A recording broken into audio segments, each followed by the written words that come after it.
দর্শক সবাইকে আমন্ত্রণ জানাচ্ছি নিউজ 24 প্রতিদিনের বিশেষ আয়োজন ইনসাইড পলিটিক্স অনুষ্ঠান। আপনাদের সঙ্গে আছেন প্লাবন রহমান। আপনারা জানেন যে অনুষ্ঠানের মধ্যে যে আমরা সাম্প্রতিক সময়ের গুরুত্বপূর্ণ বিষয়গুলো নিয়ে আলোচনা করে থাকি। আজকে আমাদের আলোচনার বিষয় যুদ্ধাপরাধী মঈনুদ্দিনের মামলা ও ব্রিটিশ আদালতের রায়। এই বিষয় নিয়ে কথা বলতে স্টুডিওতে আছেন আসিফ মনির তন্ময়, শহীদ বুদ্ধিজীবী মনির চৌধুরীর সন্তান। আমার ডান পাশে আছেন, আপনাকে স্বাগত জানাচ্ছেন ইনসাইড পলিটিক্সে।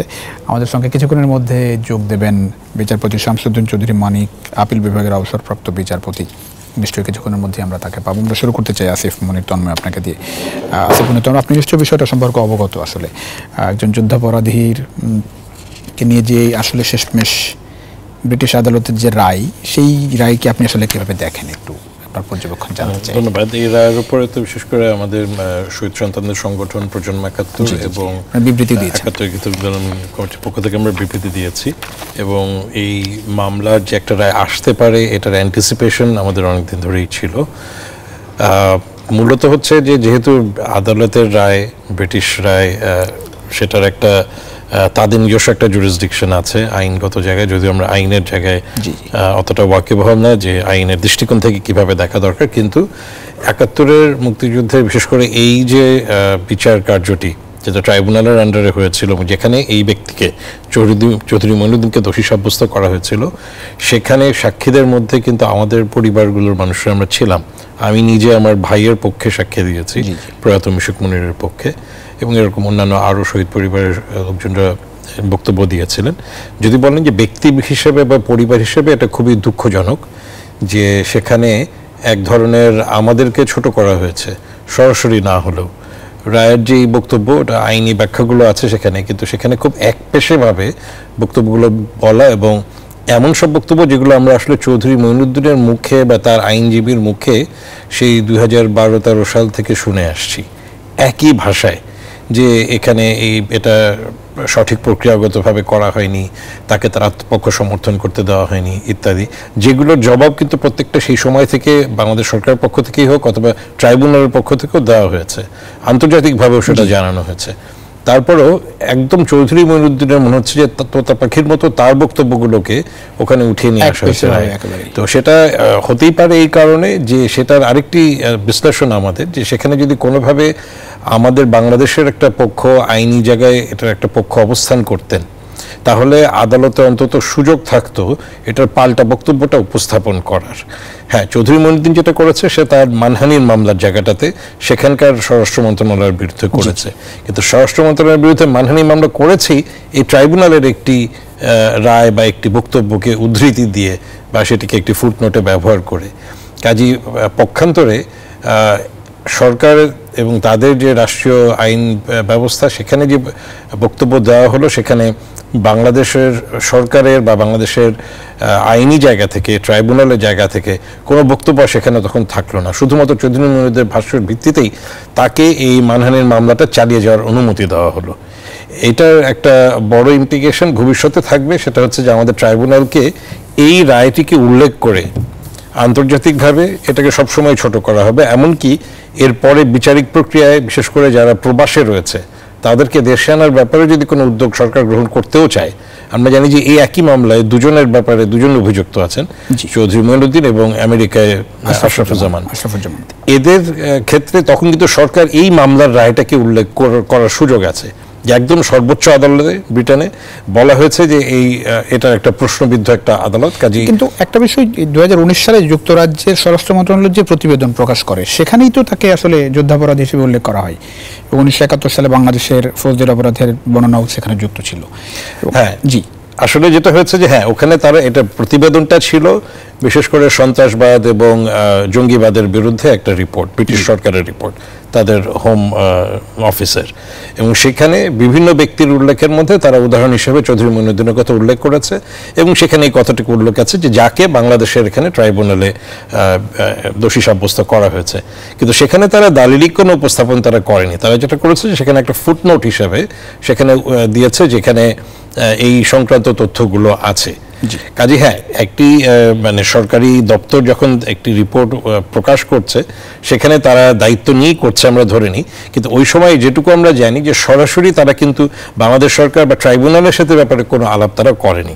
তারা খালি রেফারেন্সটা টেনেছে যে হ্যাঁ, এই ব্যাপারে ওপেন সোর্সে কিছু তথ্য আছে, সেটা উল্লেখ করে তারা ওখানে এটা উল্লেখ করেছে। তো সেইটাকেই এখানে নিয়ে আসা হচ্ছে। অর্থাৎ এখানে কিন্তু পুরো প্রক্রিয়ায় যে বললেন যে 2019 থেকে শুরু করে 24 পর্যন্ত বাংলাদেশ সরকারের সাথে তাদের দিক থেকে কোনো রকম কথাবার্তা হয়নি বা যোগাযোগও হয়নি।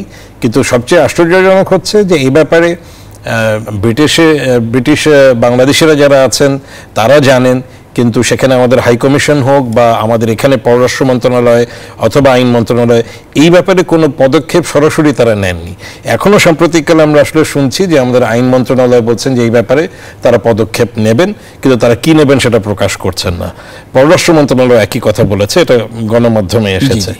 তো কাজী তারা কি চিন্তা করছেন আমরা জানি না, কিন্তু দৃশ্যমান আমরা কোনো পদক্ষেপ কিন্তু দেখিনি 2019 থেকে 2024 পর্যন্ত। একটা বিষয় বলবেন যে যেটা হচ্ছে যে ওখানে যে রায়টি আসলো, এটা কি তাকে মানে তিনি এখন যুক্তরাজ্যের নাগরিক, বিষয়টি কি সেটিকেই মূল বিষয় হিসেবে নেওয়া হলো? তার যে প্রিভিয়াস রেকর্ড বাংলাদেশে, সেই বিষয়টিকে একেবারেই আমলের, এটাকে কি উদ্দেশ্য প্রণোদিত বলার সুযোগ আছে? আসলে উদ্দেশ্য প্রণোদিত বলা যায়, কিন্তু এখানে বিষয়টা হচ্ছে কি, যদি আমরা এই পুরো 2019-এর পর থেকে মামলার প্রক্রিয়াটা দেখি, এখানে দুইটা কোর্টে আইনি দুইটা পদক্ষেপে তার এই মানহানির মামলা সে করতে চেয়েছে, সেটাকে আমলে নেওয়া হয়নি। একটা হলো হাইকোর্টে আর একটা হলো আপিল বিভাগে। কিন্তু দেখা গেছে যে আপিল বিভাগে একজন তার পক্ষে ছিল। তো সেই সূত্র ধরে সে আপিল যখন করেছে, সে যখন সর্বোচ্চ আদালতে এসেছে, সুপ্রিম কোর্টে এসেছে, দেখা গেল যে সেখানে ইউনানিমাসভাবে সর্বসম্মতভাবে একটা প্রক্রিয়া তৈরি। কাজে এই যে দুইটি জায়গায় দুইটি আইনি প্রক্রিয়ায় তার বিরুদ্ধে রায় হলো এবং সুপ্রিম কোর্টে তার পক্ষে রায় হলো, এই জায়গাটুকুর মধ্যে আমরা ধারণা করতেই পারি যে এখানে একটা লবিং হয়েছে। এখন এটা মানে কোর্টের বাইরেই নিশ্চয়ই হয়, এবং সেটা শুধু বাংলাদেশ না, সারা বিশ্বেই এটা হতে পারে যে সরাসরি না হোক ইনডাইরেক্টলি প্রভাবিত করার একটা প্রক্রিয়া থাকতে পারে, যাতে করে দেখা যাচ্ছে যে, এবং এটা এই জন্য আমি বলছি প্রভাবিত করার সুযোগ আছে, যেহেতু তথ্যগুলো আদালতেও যদি যা সাবমিট করা হচ্ছে, আমরা বুঝতে পারি যে সেটা পুরোটাই একপেশেভাবে দেওয়া হয়েছে। কারণ আমাদের ট্রাইব্যুনালের এই মামলায় কিন্তু অনেক ডকুমেন্টস ট্রাইব্যুনাল নিজে সংগ্রহ করেছে, সাক্ষীদের ডকুমেন্টেশন আছে, সেগুলো তো তারা বাধ্য না সেগুলো সবকিছু সাবমিট করার জন্য। কাজে দেখা যাচ্ছে চৌধুরী মঈনুদ্দিনের পক্ষে যা যা ছিল সেগুলোকেই সাবমিট করা হয়েছে। কাজে রায় এরকম আসতে আসলে বাধ্য, এটাই স্বাভাবিক, কারণ তাদের কাছে তথ্যগুলো ছিল না। তবে এখানে একটা হয়তো নৈতিক জায়গা থাকে যে বিচারের নিরপেক্ষতার স্বার্থে তাদের দিক থেকে অন্তত সরকারের কাছে তারা আহ্বান জানাতে পারতো যে এখানে এরকমভাবে বাংলাদেশ সম্পর্কে বলা হয়েছে বা এই ট্রাইব্যুনাল সম্পর্কে তোমাদের বক্তব্য কি। আমরা যতটুকু জানি যে সেই প্রক্রিয়া কোনো জায়গায় হয়নি, বা ওখানকার সুপ্রিম কোর্ট, আমাদের এখানের কোনো আইন মন্ত্রণালয় হোক বা ইভেন ট্রাইব্যুনালের কাছে, যেহেতু ট্রাইব্যুনালের উল্লেখ আছে আমাদের এই আন্তর্জাতিক অপরাধ ট্রাইব্যুনালের, তাদেরকে চিঠি দিয়ে বা কোনোভাবে জানাতে পারতো হয়তো। সেটা হয়তো আইনি প্রক্রিয়া যদি নাও হয়, অন্তত একটা নিরপেক্ষ বিচারের স্বার্থে বা রায়ের স্বার্থে তারা যোগাযোগটা করতে পারতো। তো এটা বলা যেতে পারে দুই পক্ষ থেকে হয়নি, আমাদের সরকারের দিক থেকেও হয়নি সেভাবে, যতটা অন্তত আইনি প্রক্রিয়ার মাধ্যমে হয়নি। হয়তো ইনফরমেশন চাওয়া হয়েছে, কিন্তু সেটা কোনো কার্যকরী পদক্ষেপ আসলে হয়নি। জি, আমাদের সঙ্গে এর মধ্যে যোগ দিচ্ছেন বিচারপতি শামসুজ্জোহর চৌধুরী মানিক, আপিল বিভাগের অবসরপ্রাপ্ত বিচারপতি শামসুজ্জোহর মানিক। আপনাকে স্বাগত জানাচ্ছি। ধন্যবাদ আপনাকে। আমরা একটু কথা বলছিলাম যুদ্ধাপরাধী মঈনুদ্দিনের মামলা এবং ব্রিটিশ আদালতের রায় নিয়ে। আমি একটু আপনার পর্যবেক্ষণ জানতে চাই। একজন যুদ্ধাপরাধীর আসামি, মৃত্যুদণ্ডপ্রাপ্ত আসামি, তিনি মানহানির একটা মামলা করেছেন যুক্তরাজ্যে এবং সেই মামলাটা চালিয়ে যাওয়ার অনুমতি দেওয়া হয়েছে।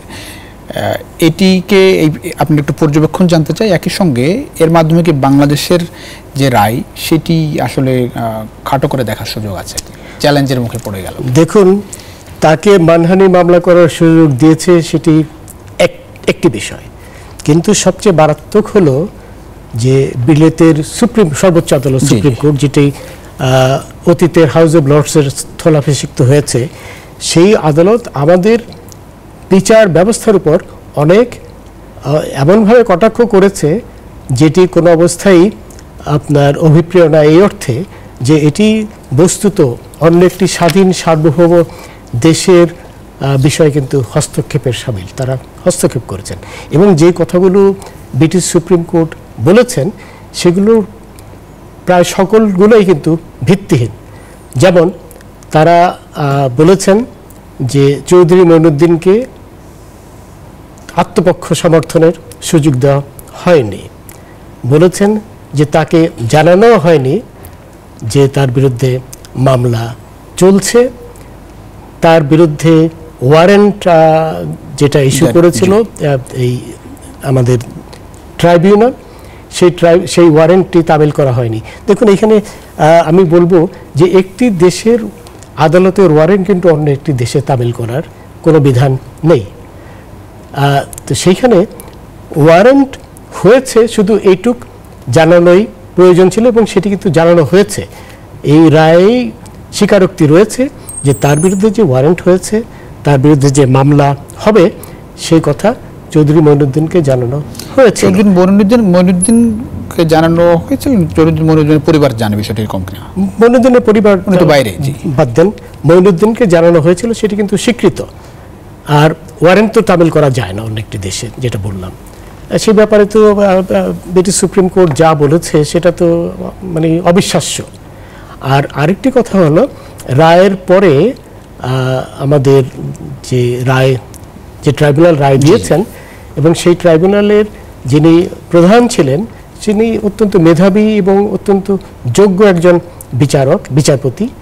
তিনি কিন্তু রায়ে শেষ প্যারাগ্রাফে উল্লেখ করেছিলেন, মানে নির্দেশনা দিয়েছিলেন পুলিশের আইজিকে এবং ঢাকার ডিসিকে, যে এই রায়ের কপি এবং আপনার যেটাকে বলা হয় কনভিকশন ওয়ারেন্ট, সেটি ইমিডিয়েটলি চৌধুরী মঈনুদ্দিনকে জানানো হোক। এবং সেটি আমাদের জানা মতে সেটি কিন্তু বাংলাদেশ দূতাবাসে পাঠানো হয়েছিল নিয়ম অনুযায়ী। দূতাবাসের মাধ্যমে সেটি কিন্তু চৌধুরী মঈনুদ্দিনের নজরে আনা হয়েছিল। সুতরাং সে কিন্তু জানতো মামলা হচ্ছে, এটাও জানতো, এবং তার বিরুদ্ধে রায় হয়েছে ওটা জানতো। এবং এরপরও কিন্তু তার সুযোগ, যেহেতু রায় হয়ে যাওয়ার পরও কিন্তু তার সুযোগ ছিল আপিল করার। কারণ আমাদের 1973 সনের আইনে পরিষ্কার ভাষায় উল্লেখ রয়েছে যে এটি অটোমেটিক আপিলের বিধান রয়েছে, সেই আপিল করার সুযোগ তার ছিল। এবং এইখানে ব্রিটিশ সুপ্রিম কোর্ট যে কথাটি বলেছে সেটি সত্যি বিস্ময়কর কথা। বলেছে যে তার তো যাওয়ার সুযোগ ছিল না, এই জন্য সে গেলে তার ফাঁসি হয়ে যেত। এটা তো একটি অবান্তর কথা, কারণ ফাঁসি হওয়ার জাস্ট গেলেই ফাঁসি হয়ে যেত এটি তো তা নয়। তার আপিল বিভাগে আপিল করার সর্বোচ্চ, আপিল বিভাগ মানে আমাদের দেশের সর্বোচ্চ আদালতে আপিল করার অধিকার ছিল। তারপরে আপিলের পরে আবার রিভিউ করার অধিকার ছিল, এবং রিভিউ করার পরে রাষ্ট্রপতির কাছে আপনার ক্ষমা প্রার্থনার অধিকার ছিল। এই অনেক প্রসেস পার হওয়ার ছিল, কিন্তু এর কোনোটি নজরে নেয়নি। এখানে বলেছে সুপ্রিম কোর্ট যে কথাটি বলেছে যে তার অনুপস্থিতিতে বিচার হয়েছে। দেখুন আমাদের এই 73 সালের আইনটি পুরোপুরি কিন্তু নুরেমবার্গ সনদ এবং টোকিও সনদের অনুকরণ করা হয়েছে। তো টোকিও সনদ এবং নুরেমবার্গ সনদে কিন্তু অনুপস্থিতি বিচারের বিধান রয়েছে। বলা হয়েছে যে সাক্ষ্য আইনে শিথিল করা হয়েছে।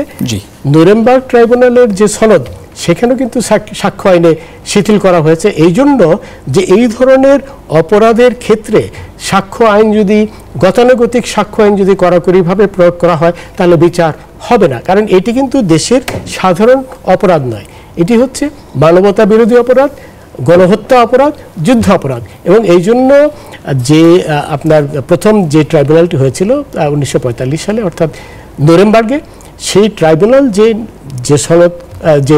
সনদ তৈরি করেছে, আমরা সেই সনদই আমাদের 73 সনের আইনটা কিন্তু বহুলাংশে এই নুরেমবার্গ সনদ, টোকিও সনদের মতোই, এবং আমাদেরটা আরেকটু উন্নত। নুরেমবার্গ চার্টারে কিন্তু আপনার আপিলের কোনো বিধান ছিল না, ওই রায়টাই রায়। কিন্তু আমাদের এখানে সর্বোচ্চ আদালতে আপিল এবং পরবর্তীকালে রিভিউরও বিধান রয়েছে। এবং এখানে আরেকটি কথা বলেছে যেগুলো সবই ভ্রান্তিকর, যে আপনার বিচারিক ট্রাইব্যুনাল নাকি ঠিক করবে যে কোন সাক্ষ্য গ্রহণ করা হবে এবং হবে না, এবং সেটাই চূড়ান্ত, তার বিরুদ্ধে নাকি কোনো রিভিউ হবে না। এটা কিন্তু সম্পূর্ণ ভুল। আপিল বিভাগ আপিল চলাকালে সব কিছুই দেখতে পারতো, পয়েন্ট অফ ফ্যাক্টও দেখতে পারতো, পয়েন্ট অফ ল দেখতে পারতো। এবং আপিল আদালত যদি মনে করত যে বিচারিক ট্রাইব্যুনাল ভুল করেছে সাক্ষ্য গ্রহণের ব্যাপারে আদেশ দিয়ে, তাহলে কিন্তু সেটি খণ্ডন করার সম্পূর্ণ ক্ষমতা আপিল বিভাগের ছিল। প্রয়োজনে আপিল বিভাগ কিন্তু মামলাটি আবার ট্রাইব্যুনালও পাঠিয়ে দিতে পারত পুনর্বিচারের জন্য। তারপরে আরও অনেক কথা। এখন সমস্যাটা হলো কি জানেন, যে ব্যারিস্টার উনি কিন্তু ব্রিটিশ হোম অফিসের ব্যারিস্টার, সুতরাং উনি হোম অফিসের কথাই শুনেছেন। কিন্তু হোম অফিসের স্বার্থ আর বাংলাদেশের স্বার্থ যেখানে অভিন্ন, তার কিন্তু উচিত ছিল আমাদের সাথে সলা পরামর্শ করা। আমাদের মানে সে যদি দূতাবাসের সাথে দূতাবাসের কাছে প্রয়োজনীয় তথ্যাদি চাইতো, এটা অত্যন্ত পরিষ্কার যে ব্রিটিশ হোম অফিসের ব্যারিস্টার কোনো তথ্যই দিতে পারেনি, এবং এটি তারই দুর্বলতা, যে কারণে সুপ্রিম কোর্ট এই ধরনের একটি রায় দিয়েছে। তার আমি শেষ করি, তার উচিত ছিল আমাদের দূতাবাসের সাথে আলাপ করা। দূতাবাস তখন তাকে বলতে পারত যে যারা এই বিষয়টি জানে, যেমন ধরেন এখানে যারা বিশেষ করে আমাদের ট্রাইব্যুনালের বিচার ব্যবস্থা এবং বিলেতের আইন এবং বিলাতের বিচার ব্যবস্থার সাথে পরিচিত, তাদের থেকে তো মতামত নেওয়া উচিত ছিল। এবং এই ধরনের কিছু আইনজ্ঞ বাংলাদেশে রয়েছে যারা বিলেতের আদালতে আপনার মামলা পরিচালনা করেছে, যারা এই ট্রাইব্যুনালের সাথেও জড়িত ছিল। আমি শুধু আমার কথাই বলছি না, আমি তো অবভিয়াসলি এই যুদ্ধাপরাধীদের মামলা আপিল বিভাগে থাকাকালে শুনেছি, কিন্তু এবং আমার বিলাতেও আমি আদালতে মামলা করার আমার সুযোগ হয়েছিল। কিন্তু আরও বড় তো ছিলেন, যেমন আজমলুল হোসেন সাহেব, যিনি একজন খুব নামি দামি ব্যারিস্টার, উনি একজন কেসি, কিংস কাউন্সিল। উনি বিলেতে খুব উচ্চ পর্যায়ের একজন ব্যারিস্টার। শুধু তাই না, উনি কিন্তু আমাদের ট্রাইব্যুনাল সম্পর্কে ওনার সম্যক জ্ঞান ছিল। এই জন্য আমরা যখন কাদের মোল্লার মামলাটি প্রথম ধরি আপিল বিভাগ, তখন কিন্তু আমরা কয়েকজন খুব বিজ্ঞ আইনজ্ঞের মতামত চেয়েছিলাম বিভিন্ন বিষয়ে, এবং সেই যাদের মতামত চেয়েছিলাম তার মধ্যে কিন্তু আজমলুল হোসেন কেসি সাহেবও একজন ছিলেন। সুতরাং উনি কিন্তু দুটো জিনিসই জানতেন, ওনার থেকে পরামর্শ নেওয়া যেত। আমাদের আরো অনেকে আমার আদালত যদি বাংলাদেশের কি করার আছে না, আমলে আদালতকে জানালে আদালত যদি না আমলে না দিত সে একটি কথা, কিন্তু আদালতকে জানানো হয়নি। এবং যে ব্যারিস্টার এই কথাগুলো যেটি তন্ময় যথাযথ, আমি তন্ময়ের কথা একটুখানি শুনেছি, ঠিক সঠিকভাবে বলেছে, আদালতকে তো জানানো হয়নি, কারণ সে যে জানেই না।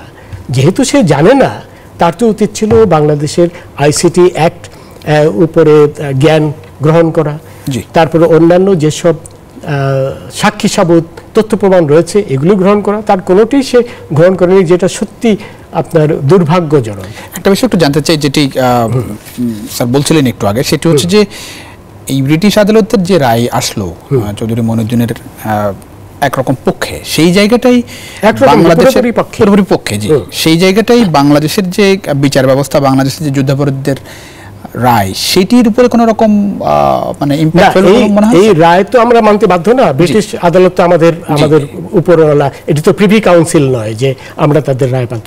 কিন্তু এর ফলে আমাদের বিচার ব্যবস্থার উপরে যে একটি কলঙ্ক লেপন করা হয়েছে আন্তর্জাতিকভাবে, সেটি বিশ্ব ভাববে যে আমাদের বিচার ব্যবস্থা সঠিক নয়, সেখানে আইনের শাসন নাই, সেখানে কি বলে ডিউ প্রসেস অফ ল নাই, সেখানে ফেয়ারনেস নাই। এই কথাগুলো আন্তর্জাতিকভাবে আমাদের যে বিচার ব্যবস্থা, সেই বিচার ব্যবস্থাকে মানে বিচার ব্যবস্থার সুনাম ক্ষুণ্ণ করবে। সেটি হচ্ছে মূল কথা। এবং এইখানে বলেন একটা বিরতি নিয়ে স্যার আমি শুরু করবো।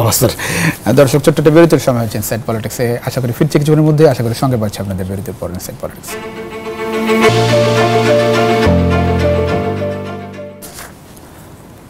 দর্শক, আবারও স্বাগত জানাচ্ছি ইনসাইড পলিটিক্স। আপনাদের সঙ্গে আছেন প্লাবন রহমান। আমরা কথা বলছিলাম চৌধুরী মঈনুদ্দিনের মামলা এবং ব্রিটিশ আদালতের রায়, যুদ্ধাপরাধী মঈনুদ্দিনের মামলা এবং ব্রিটিশ আদালতের রায়। আমাদের সঙ্গে আছেন বিচারপতি শামসুদ্দিন চৌধুরী মানিক, আছেন আসিফ মনির তন্ময়। আসিফ মনির তন্ময়, একটা বিষয় একটু জানতে চাই, যে সেটি হচ্ছে যে বাংলাদেশের তরফ থেকে এই রায় আসার আগে কিছু করার ছিল বলে আপনার মনে হয় কিনা? অবশ্যই ছিল, কারণ আমরা যেটুকু যদিও আইনি ভাষা কিন্তু রায়টা পড়ে বা এটা একটা সংক্ষিপ্ত সার সুপ্রিম কোর্টও দিয়েছে একটা প্রেস রিলিজের মাধ্যমে, সেটা থেকে পড়ে যেটা বোঝা যায় বিশেষ করে বাংলাদেশের আমাদের এই যে আন্তর্জাতিক অপরাধ ট্রাইব্যুনাল এবং চৌধুরী মঈনুদ্দিনের বিরুদ্ধে যে মামলা সেই সম্পর্কে যা যা বক্তব্য দেওয়া হচ্ছে এগুলো বিশেষ করে আমরা যেহেতু এখানে এটা একটি পক্ষ ছিলাম এই ট্রাইব্যুনালের মামলাটা যখন চলে, চৌধুরী মঈনুদ্দিনের দিক থেকে তখন যা যা বলা হয়েছে সে বা তার আইনজীবী যা বলেছে প্রায় ভাষাটা হুবহু এক, মনে হচ্ছে যে তার কথাগুলো আমরা সেখানে দেখছি।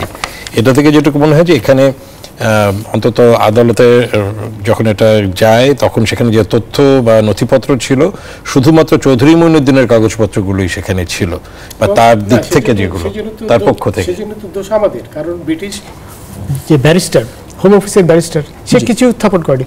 এখানে প্রথমেই আমাদের উচিত ছিল তন্ময়, শম্পা, তারপরে ভুক্তভোগীদের সন্তানেরা তাদের এই মামলায় পক্ষ হওয়ার জন্য চেষ্টা করা।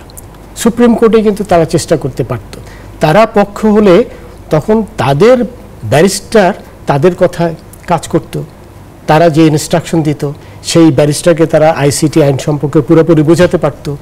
তারপরে আমাদের সাথে আলাপ করে এখানে আমরা যারা বিলেতে এবং বাংলাদেশে প্র্যাকটিস করেছি তাদের সাথে আলাপ করে এগুলো বোঝাতে পারত এবং দলিলপত্র যেগুলো প্রয়োজন ছিল সেগুলো দিতে পারত, যেগুলো কোনো কিছুই হোম অফিসের ব্যারিস্টার সুপ্রিম কোর্টকে প্রদান করেনি।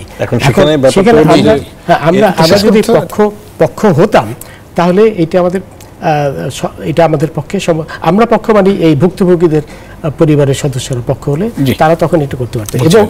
এবং আরেকটি কথা যেটা ব্রিটিশ সুপ্রিম কোর্ট করেছে, তাদের ভাবটা এই যে তারা এখনো প্রিভি কাউন্সিল, কারণ কলোনিয়াল সময়ে আমাদের সর্বোচ্চ আদালতের রায়ের বিরুদ্ধে প্রিভি কাউন্সিল বিবেচনায় নিতে পারত, সেটা তো অবস্থা না। কিন্তু এখন মনে হচ্ছে যে ব্রিটিশ সুপ্রিম কোর্ট যেন প্রিভি কাউন্সিলের মতোই এই কাজটি করেছে।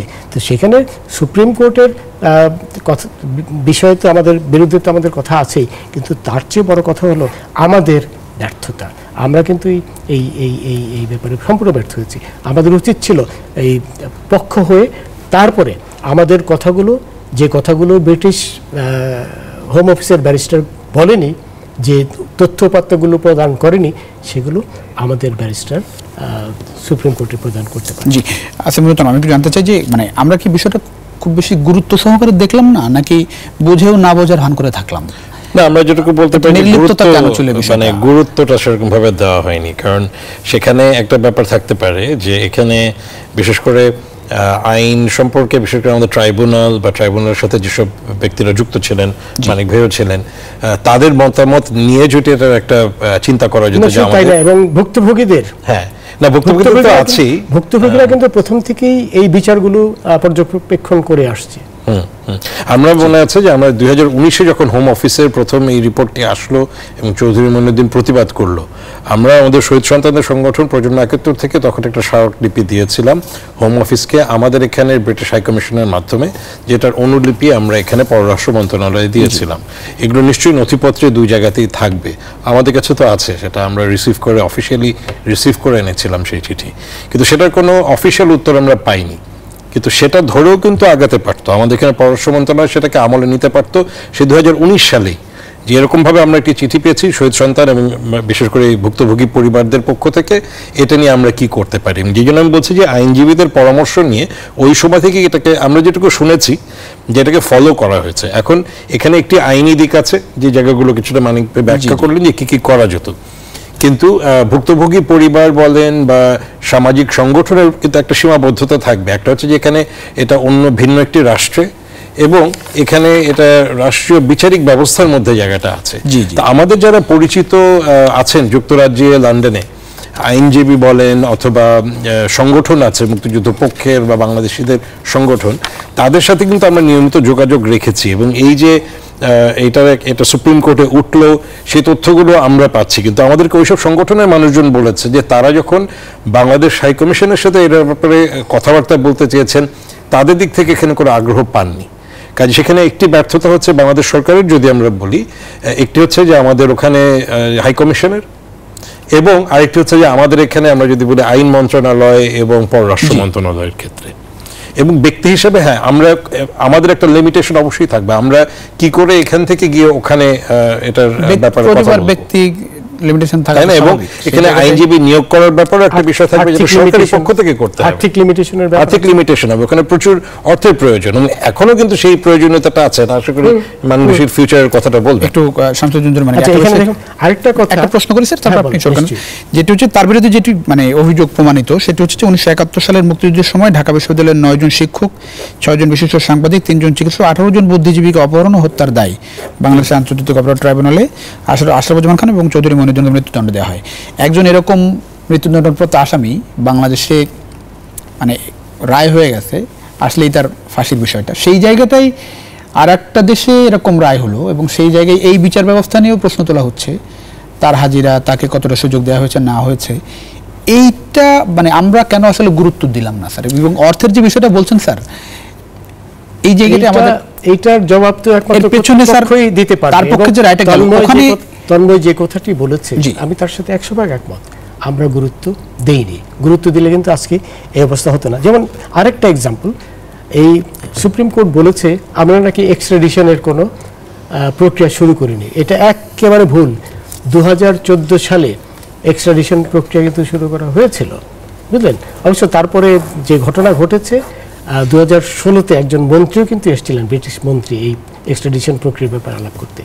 2018-তে ব্রিটিশ সরকার কিছু ইনফরমেশন চেয়েছিলেন এই এক্সট্রাডিশনের ব্যাপারে, সেই ইনফরমেশনগুলো জবাব আমরা কখনো দেইনি। এগুলো হচ্ছে যে ইনফরমেশনগুলো আছে। তো এখন একটি বিশেষ কথা যেটি ব্রিটিশ সুপ্রিম কোর্ট বলেছে যে অনুপস্থিতিতে বিচার, ট্রায়াল ইন অ্যাবসেন্সিয়া।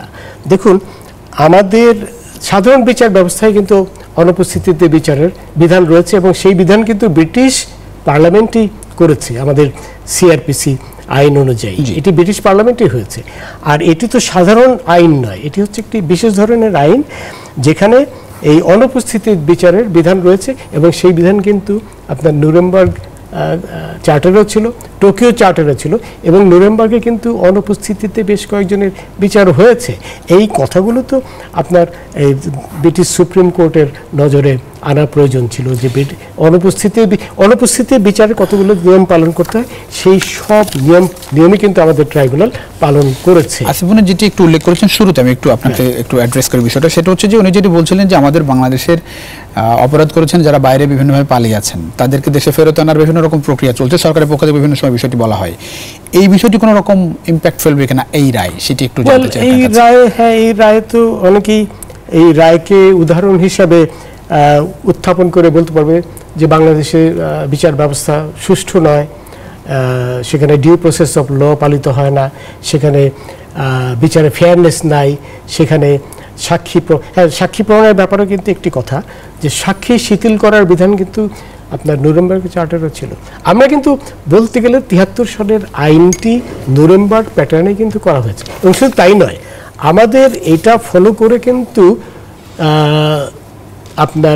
আমাদের এখানে এসেছিল কিন্তু আন্তর্জাতিক আইন কমিশনের সদস্যগণ 74 সালে, এবং আমাদের সেই সময় যারা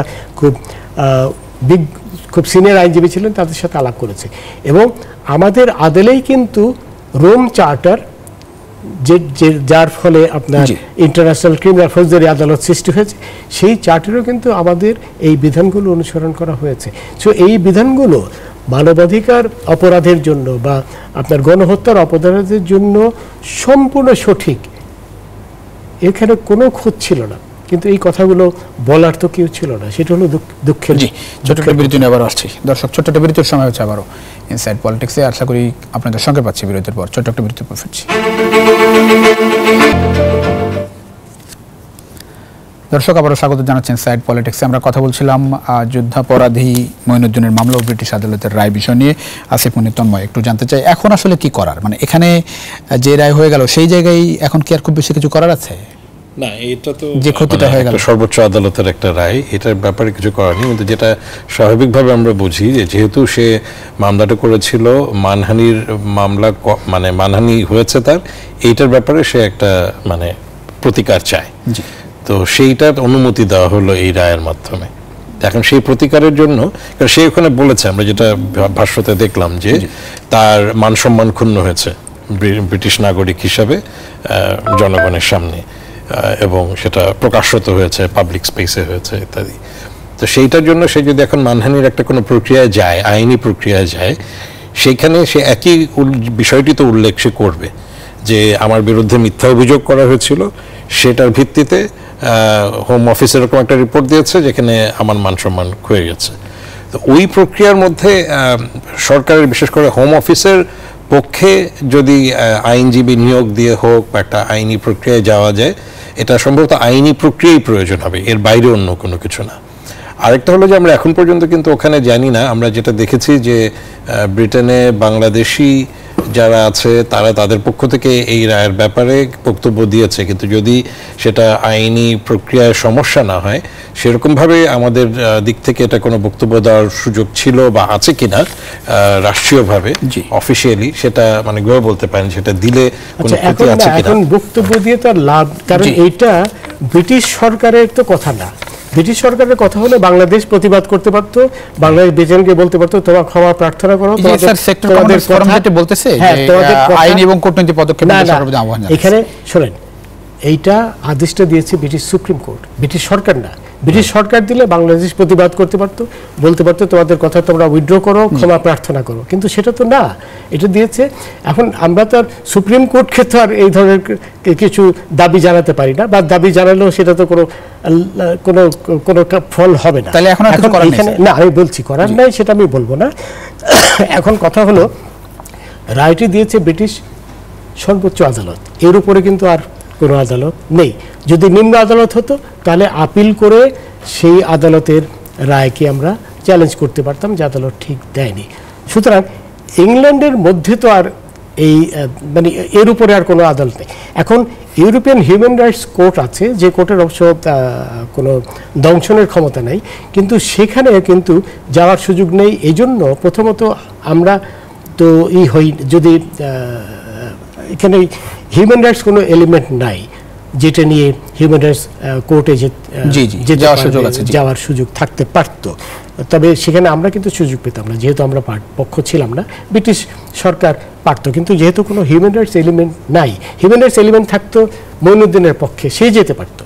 আরেকটা যেটা ইউরোপিয়ান আদালত, ইউরোপিয়ান ইউনিয়নের মধ্যে আদালত, সে আদালতে যাওয়ার সুযোগ নেই, এই জন্য যে এখন যুক্তরাজ্য আর ইউরোপিয়ান ইউনিয়নের সদস্য।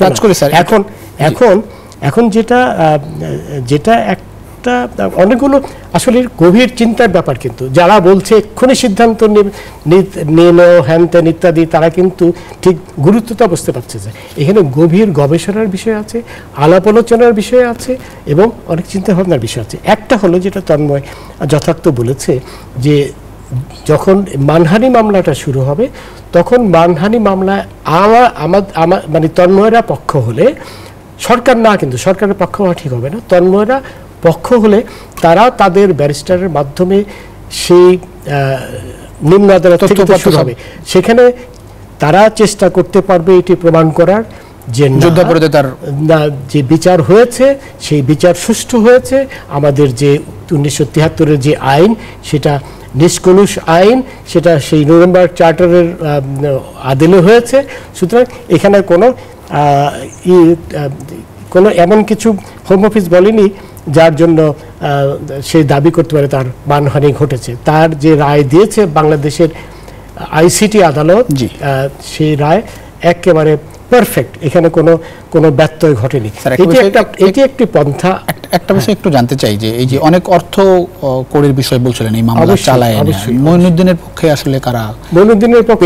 মঈনুদ্দিনের পক্ষে গোটা পৃথিবীর সব ধর্মান্ধ লোক, সব আপনার কি বলে এই মুক্তিযুদ্ধের চেতনা বিরোধী সমস্ত আপনার ধর্মীয় মৌলবাদীরা, তাদের, এবং লন্ডনে টাকা কোনো ম্যাটার হয়নি না, টাকা তার কাছে কোনো ম্যাটারই না। এখানে কিন্তু সে কস্ট হিসেবেও কিন্তু এখানে কি টাকা পয়সার মানে সে কস্ট পাবে, কস্টেই হয়তো কয়েক মিলিয়ন পাউন্ড পেয়ে যাবে, কিন্তু অবশ্য সেটা তার উকিল মোক্তারের খরচের পক্ষে আসছে, হ্যাঁ সেটা যাবে, কিন্তু সে তো অনেক পয়সা খরচ করেছে। সেই যে ব্যারিস্টারদের আপনার এনগেজ করেছে, সেখানে অনেক অনেক পয়সা খরচ হয়েছে, কিন্তু এগুলো তো সবই গৌরী সেনের টাকা। আমরা কিছুই করলাম না, আমরা কিছুই করলাম না। এখন এখানে বক্তব্য দিয়ে তো কোনো লাভ নেই এখানে। এগুলো এখন যেটা, আর যে মামলাটা আমরা যদি পক্ষ হই, পক্ষ হতে কিন্তু আমাদের অনেক চেষ্টা করতে হবে। চাইলে যে পক্ষ হয়ে যাব তা না, আমাদের দরখাস্ত করতে হবে, বোঝাতে হবে কেন আমরা পক্ষ হতে চাই। পক্ষ হওয়ার পরেও কিন্তু আমাদের প্রচুর পয়সা লাগবে। সেখানে খুব নামি দামি ব্যারিস্টার যারা নাকি এই ধরনের আপনার এই ধরনের আইনে, যেমন আপনার এখানে জেফরি রবার্টসন বা ওই ধরনের যারা এই ধরনের মামলা অভিযোগ নিয়ে যারা কাজ করে, এই ধরনের মামলা নিয়ে যারা কাজ করেছে অতীতে, ওই ধরনের ব্যারিস্টার আনতে কিন্তু প্রচুর পয়সা লাগবে, এমনকি অপিনিয়ন নিতে পয়সা লাগবে। আর আরেকটা কথা হলো যে আপনার এটি তো প্রথম শুরু হবে নিম্ন আদালতে, তারপরে আরো দুইটা স্টেপ শেষ করে তারপরে আবার সুপ্রিম কোর্টে যেতেও পারে, নাও যেতে পারে। আপনি শেষ করবেন স্যার, আমি একটু নিয়ে আপনার কাছে আসতে চাই আমরা শেষ পর্যায়ে। আসিফ মনির তন্ময়, আমি একটু জানতে চাই যে ব্রিটিশ আইন, ব্রিটিশ আদালতের রায় কিন্তু প্রশ্ন করার খুব বেশি আসলে সুযোগ থাকে না। ওয়ার্ল্ড ওয়াইড যে মানের যে বিষয়টি থাকে বিচার ব্যবস্থার জায়গায়, আসলে খুব বেশি সুযোগ আছে কিনা? না, সেটা তো নাই, সেটা তো মাই ভাই বললেন। মানে এখন হচ্ছে যে আমরা যেটা এখন করছি সেটা হচ্ছে যে আমরা বিশ্লেষণ করছি যে কি করা যেত, কিন্তু আসলে সেটা তো যা হওয়ার হয়ে গেছে। এখন আসলে মানে আমরা যদি বলি যে আমরা ভিকটিম ফ্যামিলি বা ভুক্তভোগী পরিবার পক্ষ থেকে আমরা চাই এর পরবর্তী ধাপটা কি, আর আরেকটা ধাপ তো রয়েই আছে এখানে। সেটি হচ্ছে যে যদিও আমি ভাই বললেন যে একটা প্রক্রিয়া শুরু হয়েছিল 2013 পরে এদেরকে এক্সট্রাডিশনের ব্যাপারে, কিন্তু সেটি এক্সট্রাডিশন প্রক্রিয়া কিন্তু শুরু হয়েছিল, যেখানে সুপ্রিম কোর্ট কিন্তু এখানে ভুল কথা বলেছে, এক্সট্রাডিশন শুরু হয়নি। কিন্তু তারপরেও যেটা আমরা যেটুকু দেখি যে মানে ট্রাইব্যুনালের রায় তো হচ্ছে 2013 সালে, এখন 2024। তো যথাযথ যতটা এটা একটা গুরুত্ব দিয়ে চলার কথা ছিল, সেই প্রক্রিয়াটা গত কয়েক বছর ভাবে চলেনি। তো সেইটি একটি জায়গা আছে যে এটির একটি তৎপরতা যে ট্রাইব্যুনালে, এটা আমরা বুঝি যে এটা কঠিন একটি বিষয় যে সে ব্রিটিশ নাগরিক, কিন্তু এখানে প্রশ্নবিদ্ধ করার, ব্রিটিশ প্রক্রিয়াকে প্রশ্নবিদ্ধ করার কিছু জায়গা কিন্তু রয়ে গেছে। যেমন আমরা স্বাভাবিক বুদ্ধিতে আমাদের মনে হয় যে 72 সালে 73 সালে যখন সে ব্রিটেনে প্রবেশ করলো, যখন সে সেখানে আশ্রয় চাইলো, তখন কোনো রকম, তখন তো আমাদের আমাদের বিজয়ের পরে একটা স্বাধীন সরকার, তখন তা আমাদের সরকারের সাথে ব্রিটিশ সরকার তখন যোগাযোগ করেছিল কিনা এবং কি তথ্য তারা পেয়েছিল মনিরুদ্দিন সম্পর্কে। কিন্তু আমরা তো জানি যে পেপার কাটিংগুলো সেই ডিসেম্বর 1971 থেকেই তার সম্পর্কে আমাদের এখানে বাংলা ইংরেজিতে পত্রিকা সংবাদ এসেছিল। একজন অন্য দেশ থেকে যখন এসে পালিয়ে একটা জায়গায় আশ্রয় নিচ্ছে, তাদের কিন্তু একটা নৈতিক দায়িত্ব তাকে এটা খোঁজ খবর করা। এইখানে দেখুন, ব্রিটিশ কোর্ট কিন্তু এটা জুডিশিয়াল নোটিসে নিতে পারতো যে এই লোকটা কেন 71 সালে বাংলাদেশ ত্যাগ করলো। এটা থেকে তো অনেক কিছু বোঝা যায়। নিশ্চয়ই সে অপরাধী ছিল বলেই সে বাংলাদেশ থেকে চলে গেছে। এখন সরকার কি করবে স্যার? হ্যাঁ, এবং 73 সালের পরে, 75 সালের পরে তো সেই পাকিস্তানি দেশ শাসন করেছে। সুতরাং সেই সময় তো আর কোনো উদ্যোগ নেওয়ার কোনো। অনেক ধন্যবাদ দিতে হচ্ছে স্যার। আমরা আশা করি যে বিষয়টি এখনো গুরুত্ব সহকারে দেখবে সরকার এবং যতটুকু করার সেটুকু করার চেষ্টা করবে। অনেক ধন্যবাদ দিতে হচ্ছে শামসুজ্জোতি, আসিফ মনির তন্ময়। এই ব্যাপারে সিদ্ধান্ত কিন্তু মোটেও সহজ নয়, অনেক কিছু চিন্তা ভাবনার আছে। জি জি, নিশ্চয়ই সেই গবেষণা চিন্তা ভাবনা নিশ্চয়ই যারা কর্তা ব্যক্তি আছেন সরকারের, তারা নিশ্চয়ই বিষয়টি চিন্তা করবেন। অনেক ধন্যবাদ। সরকারের কর্তা ব্যক্তিরা এখানে এই ভুক্তভোগীদের পরিবারদের সাথে, এমন সব আইনজ্ঞদের সাথে যারা সহযোগিতা লাগবে, যারা দুই দেশেই প্র্যাকটিস করেছে। জি, অনেক ধন্যবাদ দিতে হচ্ছে শামসুজ্জোতি মানিক, আসিফ মনির চৌধুরী, আপনি দুজন তারপরে সিদ্ধান্ত নিতে হবে। এসে গুরুত্বপূর্ণ সময় দেওয়ার জন্য। দর্শক, এই ছিল আজকের ইনসাইড পলিটিক্স। দেখাবেন নিশ্চয় অন্য সময়। সে পর্যন্ত ভালো থাকবেন, সুস্থ থাকবেন। আশা করি নিউজ 24 সঙ্গে থাকবেন।